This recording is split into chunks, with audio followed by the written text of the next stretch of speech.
Hello everyone and welcome back to the channel. Today we are going to talk about connective tissue. लेकिन उससे पहले एक बहुत important बात कि मैं ये सीरीज़ बना रही हूँ कंप्लीट चैप्टर वाइज, और इसकी मैंने प्लेलिस्ट भी बना दी है जिसमें सीरियल वाइज सारी वीडियोस आपको मिलेंगी, सो दैट आपको कोई कन्फ्यूजन ना हो। उसमें सारे टॉपिक्स कवर्ड होंगे सीरियल वाइज मैनर में, ताकि वो एक वन शॉट सोल्यूशन आपको मिले जहाँ से आप सब कुछ कवर कर सकें। So that was all. तो चलो अब शुरू करते हैं वीडियो को। सबसे पहले what is the origin.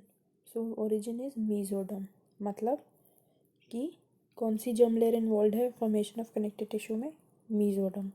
Next is it is the most widely distributed tissue in the body. Third important thing is कि इसको कनेक्टिव टिश्यू हम बोलते क्यों हैं, बोलते हैं because of its function. Function क्या है? Packaging, supporting and joining. ठीक है, ये इसके तीन फंक्शन है और तीन इंपॉर्टेंट फंक्शन है जिस वजह से ये it is a connective tissue. One more important thing is कि it is composed of three things. What are these three things? First is matrix, second is cells and third is fibres. ठीक है, इसमें तीन चीज़ें होती हैं। एक होती है इसकी मैट्रिक्स, और फिर उस मैट्रिक्स में होते हैं डिफरेंट टाइप्स के सेल्स, और साथ में होते हैं बहुत सारे डिफरेंट टाइप्स के फाइबर्स। वो मिलके बनाते हैं एक connective tissue. So first of all let's talk about the first component which is matrix. Matrix क्या होता है? मैट्रिक्स होता है ग्राउंड सब्सटेंस, जो कि कैसा होता है? जिलेटेनियस होता है। किस चीज़ का बना होता है? म्यूकोपॉलीसेकेराइड एंड प्रोटीन्स का। ये एक हाइलुरोनिक एसिड होता है। This term hyaluronic acid is very important. तो क्वेश्चन आए कि कनेक्टिव टिश्यू का जो मैट्रिक्स है वो किससे बना हुआ है, तो इट इज़ हाइलुरोनिक एसिड। ये बहुत इंपॉर्टेंट क्वेश्चन है। Next component is cells, different types of cells. तो इसमें बहुत सारे टाइप्स ऑफ सेल्स होते हैं। अलग अलग लोकेशंस पे अलग अलग कॉम्बिनेशंस ऑफ सेल्स मिलेंगे, जैसे fibroblast, adipocytes, macrophages, plasma cells, mast cells, reticular cells, mesenchyme cells. तो फाइब्रोब्लास्ट सेल्स क्या करते हैं? इनका काम होता है फाइबर सिक्रीटिंग का।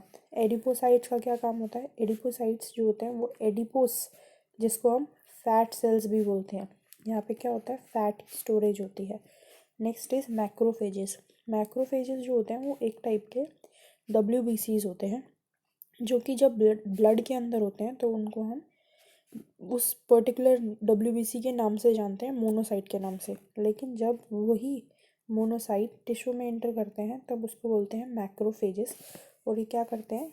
ये फेगोसिटिक एक्टिविटी शो करते हैं, डेब्रीज को इनगल्फ करते हैं, क्लीनिंग का काम करते हैं basically. Then plasma cells. Plasma cells क्या होते हैं? इनको कार्टव्हील सेल्स भी बोलते हैं because of their shape, and these plasma cells secrete antibodies. Then is mast cell, जो बहुत इंपॉर्टेंट है।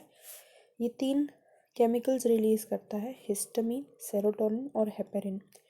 हिस्टामिन क्या करता है? हिस्टामिन जो है वो एक वेसोडाइलेटर है। इसका मतलब जब हिस्टामिन का लेवल इंक्रीज होगा ब्लड में तो वेसल्स डायलेट करेंगे और ब्लड का प्रेशर कम हो जाएगा। वहीं सेरोटोनिन जो है वो वेसो कंस्ट्रिक्टर है। इसका मतलब जब सेरोटोनिन का लेवल ब्लड में ज़्यादा होगा तो वेसल्स कंस्ट्रिक्ट कर जाएंगी, वो सिकुड़ जाएंगी, जिसकी वजह से ब्लड का प्रेशर हाई हो जाएगा। तीसरा है हिपैरिन। हिपैरिन एक एंटीकोगुलेंट होता है जो ब्लड को कोगुलेट होने से रोकता है। Next is reticular cells. Reticular cells जो होते हैं, इनका नाम रेटिकुलर क्यों पड़ा? Because they are star shaped cells. ये भी फेगोसिटिक होते हैं। Next is mesenchyme cells. Mesenchyme cells जो होते हैं वो एक टाइप के टोटीपोटेंट सेल्स होते हैं। टोटीपोटेंट सेल मतलब ये दूसरे टाइप के कनेक्टिव टिश्यू के जो सेल्स हैं उनके फॉर्मेशन में रिस्पॉन्सिबल होते हैं। So this was all about the cells. Next is fibres. Third important component है कनेक्टिव टिश्यू का, फाइबर। फाइबर तीन टाइप के होते हैं, white fibre, yellow fibre, reticular fibre. White fibre जो होते हैं वो कोलेजन प्रोटीन के बने होते हैं, येलो फाइबर इलास्टिक प्रोटीन के बने होते हैं, और रेटिकुलर फाइबर जो हैं वो रेटिकुलिन प्रोटीन के बने होते हैं। ये इनका क्लासिफिकेशन है, डिफ्रेंसिएशन भी बोल सकते हैं। इसमें क्या है? ये अनब्रांच्ड होते हैं वाइट फाइबर, और इन इलास्टिक होते हैं, ये स्ट्रेंथ प्रोवाइड करते हैं, बिल्कुल भी इलास्टिक नहीं होते हैं। जबकि येलो फाइबर बहुत ज़्यादा ब्रांच और बहुत ज़्यादा इलास्टिसिटी प्रोवाइड करते हैं, इलास्टिक होते हैं। वहीं रेटिकुलर फाइबर जो है वो इंटरमीडिएट होते हैं, वो भी थोड़े से इन इलास्टिक होते हैं और साथ में ब्रांच्ड भी होते हैं। वाइट फाइबर्स कहाँ मिलते हैं? टेंडन्स में। टेंडन्स क्या होते हैं? मसल्स और बोन को कनेक्ट करता है एक कनेक्टिव टिश्यू जिसको हम बोलते हैं टेंडन्स, और वो बना होता है वाइट फाइबर का और वो स्ट्रेंथ प्रोवाइड करता है, इस वजह से वाइट फाइबर का है। दूसरा है लिगामेंट्स। लिगामेंट्स येलो फाइबर के बने होते हैं और ये कनेक्ट करते हैं बोन को बोन से, तो ये इंपॉर्टेंट है। लिगामेंट्स किसको कनेक्ट करते हैं? Bone to bone. वहीं टेंडन किसको कनेक्ट करते हैं? Bone to muscles. Next is reticular tissue. Reticular fibre कहाँ प्रेजेंट होता है? रेटिकुलर टिश्यू में। रेटिकुलर टिश्यू कौन से होते हैं? बोन मैरो हुआ, लिम्फ नोड, स्प्लीन, टॉन्सिल्स, इनको हम लिम्फेटिक टिश्यूज भी बोल सकते हैं, ठीक है, क्योंकि इनमें लिम्फ होता है। तो ये हो गया फाइबर। नेक्स्ट इज, ये पूरी एक क्लासिफिकेशन है कनेक्टिव टिश्यू की। अभी तक हमने बेसिक पढ़ा कि 3 इंपॉर्टेंट कंपोनेंट्स हैं, मैट्रिक्स, सेल्स एंड फाइबर। ये है इसका क्लासिफिकेशन। कनेक्टिव टिश्यू 3 टाइप का होता है, loose connective tissue, dense connective tissue, specialised connective tissue. Loose क्यों है?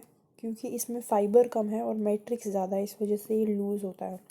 जबकि डेंस कनेक्टिव टिश्यू में क्या होता है? फाइबर ज़्यादा होता है और मैट्रिक्स कम होती है। मैट्रिक्स किसकी बनी होती है? हाइलुरोनिक एसिड की। वहीं स्पेशलाइज्ड कनेक्टिव टिश्यू में क्या आता है? Specialised connective tissue is further divided into skeletal connective tissue and fluid connective tissue. Skeletal में आते हैं कार्टिलेज एंड बोन्स, वहीं फ्लूइड कनेक्टिव टिश्यू में आते हैं bloods and lymph. Loose connective tissue में क्या होता है? Loose connective tissue is further divided into areolar and adipose connective tissue, और dense connective tissue is further divided into regular and irregular dense connective tissue. Specialized connective tissue को हमने पढ़ लिया है। तो this was all for today. Next video में हम connective tissue में लूज कनेक्टिव टिश्यू को कंप्लीट डिटेल से पढ़ेंगे। ये कंप्लीट बेसिक्स था कनेक्टिव टिश्यू का। अब हम लूज कनेक्टिव टिश्यू की फर्दर डिटेल्स, जिसमें हम एरियोलर कनेक्टिव टिश्यू कैसा होता है, क्या क्या होता है, उसके एग्जाम्पल्स क्या हैं, एडिपोज कनेक्टिव टिश्यू कैसा है, ये सब पढ़ेंगे। सो अगर आपको इसमें कोई भी डाउट है तो you can ask me in the comment section. So this was all for the video. Thank you so much for watching. Bye bye.